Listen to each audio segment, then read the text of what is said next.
Episode की शुरुआत में एक शहर का सीन दिखाया जाता है जहाँ पर बहुत डिस्ट्रक्शन हो रहा होता है, जहाँ पर ज़ॉम्बीज़ ने अटैक कर दिया होता है और वहाँ के लोग कह रहे होते हैं कि ये एक नर्क की तरह है।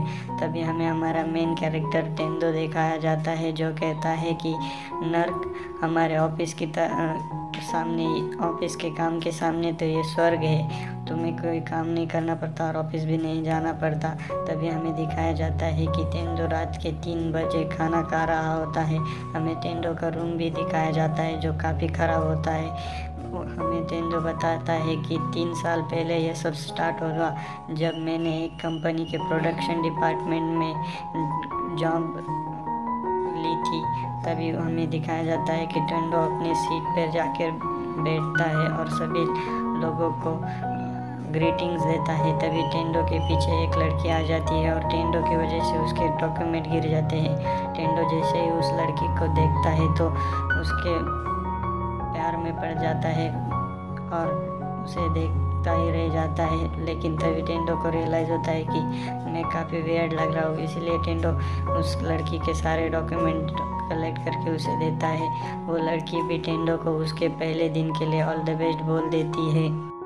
न्यू जॉइनिंग की वजह से ऑफिस में एक छोटी सी पार्टी रखी होती है जहाँ पर टेंडो के कलीग और साओरी भी आते हैं। सभी लोग मिलकर काफ़ी मज़े करते हैं और पार्टी ख़त्म होने के बाद रात के 2 बज रहे होते हैं। सभी लोग जाकर ऑफिस में काम करते हैं, लेकिन टेंडो को ये काफ़ी अजीब लगता है। वो उसके कलीग से पूछता है तो कलीग बताते हैं कि हमारी नाइट शिफ्ट है, इसलिए यह सब नॉर्मल है, तुम्हें नाइट में काम करने की आदत डाल लेनी पड़ेगी। तभी दिखाया जाता है कि टेंडो का बाजू का कलीग अपना काम करते करते ही सो जाता है। टेंडो बताता है कि उसके बाद मैं 2 दिन तक घर नहीं जा पाया था और जब घर गया तब भी मेरी नींद पूरी नहीं हुई थी।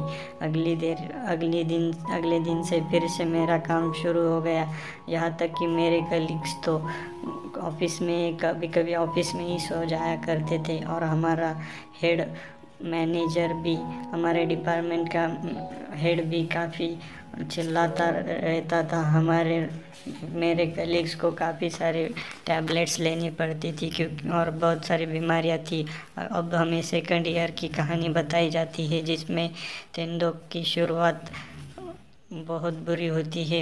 टेंडो के सिर पर भी एक चोट लग जाती है और टेंडो के कपड़े भी कई दिनों से धोए नहीं होते हैं। टेंडो का शरीर काफ़ी बास मारता है। तभी उसके डिपार्टमेंट के हेड आता है और वो बोलता है कि आज तुम्हें ओवरनाइट करना पड़ेगा।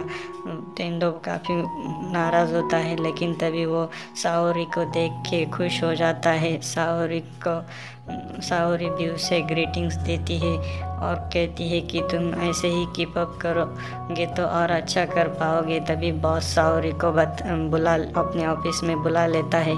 साओरी ऑफिस में जाने से पहले टेंडो को हौसला देती है कि अच्छे से काम करना। जैसे ही साओरी अंदर जाती है उसका बॉस उसके साथ कुछ गलत हरकतें करने लगता है जो आवाज़ टेंडो को भी सुनाई देती है। टेंडो ये आवाज़ सुन के काफ़ी नाराज़ हो जाता है और बहुत ही दुखी हो जाता है कि मैं जिससे प्यार करता हूँ उसके साथ तो मेरा बॉस गलत हरकतें करता है। इसके बाद टेंडो का काफ़ी दिल टूट जाता है और वो घर जाने लगता है।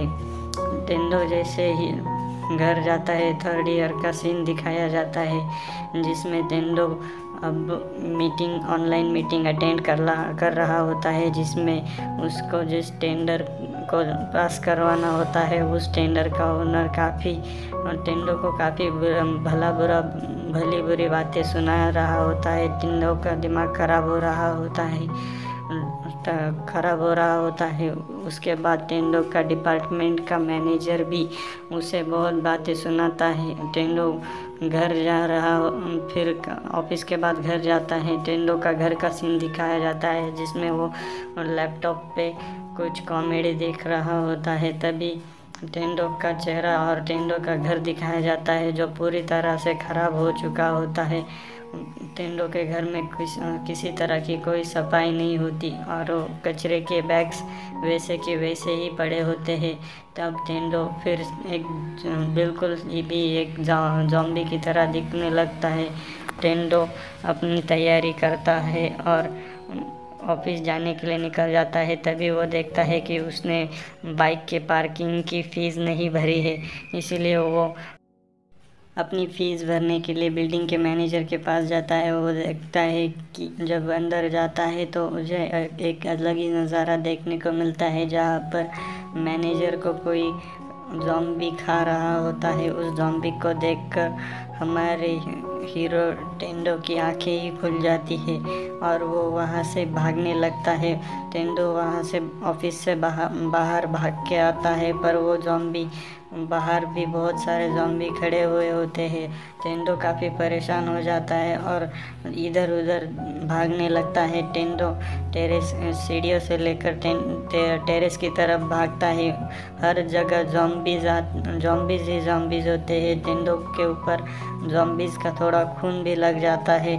टेंडो जैसे ही टेरेस के ऊपर भाग कर आता है तो उसे एक अलग ही नज़ारा देखने को मिलता है, जहाँ पर एक एरोप्लेन क्रैश हो रहा होता है। टेंडो सोचता है कि शायद ये भी ज़ॉम्बीज़ की वजह से ही हो रहा होगा। टेंडो के पीछे काफ़ी सारे ज़ॉम्बीज़ लगे हुए होते हैं। टेंडो देखता है कि बिल्डिंग के नीचे भी काफ़ी ज़ॉम्बीज़ है। तभी टेंडो का दिमाग चमकने लगता है और टेंडो ज़ोर से पागलों की तरह ज़ोर से हंसने लगता है और अपार्टमेंट से नीचे छलांग लगा देता है। वहाँ नीचे उसके नीचे जो भी ज़ॉम्बीज़ थे वो किसी बलून की तरह पिचक जाते हैं। टेंडो वहाँ से फिर से भागने लगता है और दूसरे अपार्टमेंट में चढ़ जाता है। उस अपार्टमेंट में भी उसके पीछे काफ़ी सारे ज़ॉम्बीज़ लगे हुए होते हैं। टेंडो बिना कुछ कहे बिना कुछ सोचे अपने आप में ही हंसता रहता है और कहता है कि अब मैं नेचर को देख पा रहा हूँ, मैं कलर्स को देख पा रहा हूँ। जब से मैंने ऑफिस ज्वाइन किया था मेरे सारे कलर्स या मेरी सारी दुनिया देखना भूल गया था। बस ऑफिस में जाओ और घर आओ, यही मेरी ज़िंदगी थी। आज मैंने बहुत दिनों बाद अपना ब्लू स्काई देखा है। फिर उसे याद आता है कि साओरी क्या कर रही होगी, क्या वो भी ज़ॉम्बी बन गई होगी। टेंडो उठकर खड़ा होता है और कहता है कि नहीं, ऐसा नहीं हो सकता, क्योंकि पिछले 3 सालों से साओरी के साथ मुझे ठीक से बात करने तक का मौका नहीं मिला। टेंडो अपार्टमेंट से छत से नीचे उतर कर साइकिल ले लेता है और ज़ोर से साइकिल चलाने लग जाता है और वो जाते जाते वो देखता है कि हर तरफ बस ज़ॉम्बीज़ ही ज़ॉम्बीज़ है। वो जैसे तैसे करके मिस साओरी के अपार्टमेंट में पहुंच जाता है।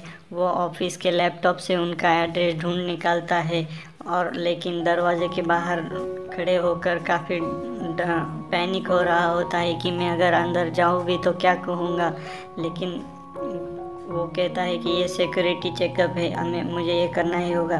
जैसे ही वो अंदर जाता है वो देखता है कि यहाँ पे बॉस के भी शूज़ होते हैं और बॉस यहाँ पहले ही सिक्योरिटी चेकअप के लिए आ चुके होते हैं। जैसे ही वो आगे देखता है तो बॉस एक बहुत बड़ा ज़ॉम्बी बन जाता है। तभी वो बॉस यानी वो ज़ॉम्बी टेंडो के ऊपर चिल्लाने लगता है, लेकिन टेंडो अपना टाई उतारता है और बोलता है कि तुम्हें अपने लाइफ पे कंट्रोल नहीं करने दे सकता, इसीलिए मैं आज से ही और अभी इसी वक्त से तुम्हारे जॉब रिज़ाइन करता हूँ। मैं अपनी ज़िंदगी जीना चाहता हूँ। ये कहते हुए टेंडो दौड़ कर आता है और उसके बॉस को खिड़की से बाहर धक्का दे देता है। उसका बॉस बाहर टेरेस से नीचे गिरते ही किसी बलून की तरह फट जाता है। तभी टेंडो देखता है कि मिस साओरी भी ज़ॉम्बी बन चुकी है। अब टेंडो मिस साओरी के सामने अपना लव कन्फेस करने लग जाता है। वो कहता है कि जैसे मैंने आपको पहली बार देखा, तब से मैं आपसे बहुत प्यार करता हूँ। और तभी वो ज़ॉम्बी टेंडो के ऊपर अटैक कर देता है। टेंडो के पास कोई चांस नहीं होता, इसलिए वो भाग जाता है और कहता है goodbye my first love. अब टेंडो एक स्टोर के बाहर बैठकर सोच रहा होता है कि अब कल से मुझे कभी काम पे नहीं जाना पड़ेगा। अब मैं अपने सपने, अपनी लाइफ जी सकता हूँ। टेंडो सोचता है कि पता नहीं मैं भी कब ज़ॉम्बी बन जाऊंगा। इसीलिए टेंडो उस स्टोर में जाता है और एक बुक और पेन खरीदता है। उस बुक पे वो अपनी 100 सपने लिखता है जो वो ज़ॉम्बी बनने से पहले पूरे करना चाहता है। इसी के साथ ये एपिसोड हो जाता है ख़त्म। वीडियो पसंद आए तो लाइक कर देना, चैनल पे नए हो तो सब्सक्राइब कर देना। Thank you so much for watching.